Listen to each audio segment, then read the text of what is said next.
Hello friend, welcome back to my channel. আশা করছি তোমরা সবাই খুব ভালো আছো, আমিও খুব ভালো আছি। তোমরা সবাই থাম্বনেলটা দেখে বুঝতেই পেরে গেছো এটা হচ্ছে গিয়ে সরস্বতী পুজোর স্পেশাল ব্লগ। তো সরস্বতী পুজোতে আমরা কোথায় কোথায় ঘুরতে গেছিলাম তারই ভিডিও তোমাদের সবার সঙ্গে শেয়ার করছি। তোমরা ভিডিওটা স্কিপ না করে প্রথম থেকে লাস্ট পর্যন্ত দেখতে থাকো।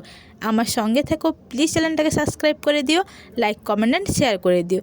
সকালে আমি কিন্তু পুষ্পাঞ্জলি দিয়ে দিয়েছি। তো বাড়িতে কাজ করা থাকার জন্য কিন্তু আমি সকালে কোথাও যেতে পারিনি, তাই ভাবলাম বিকালেই একটু বেরিয়ে আসি। তাই ভাবলাম কোথায় দেখতে যাব।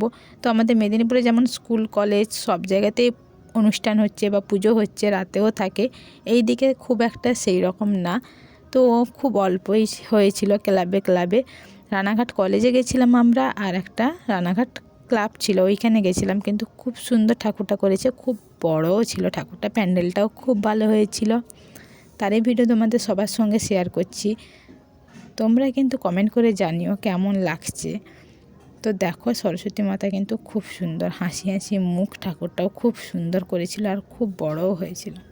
এখানে কিন্তু সবাই কিন্তু সরস্বতী মার ছবি তোলার জন্য ব্যস্ত, দেখতেই পাচ্ছ। তো আমি তোমাদেরকে খুব কাছ থেকে দেখাচ্ছি, তোমরা দেখো। তো খুব সুন্দর হয়েছে ঠাকুরটা, সত্যি প্রতিমাটা এত সুন্দর হয়েছে ও বলার বাইরে। তো দেখতেই পাচ্ছ আমিও সেজে গুজেই একটু এসেছি। তো আমাকেও কেমন লাগছে প্লিজ তোমরা কমেন্ট করে বলো।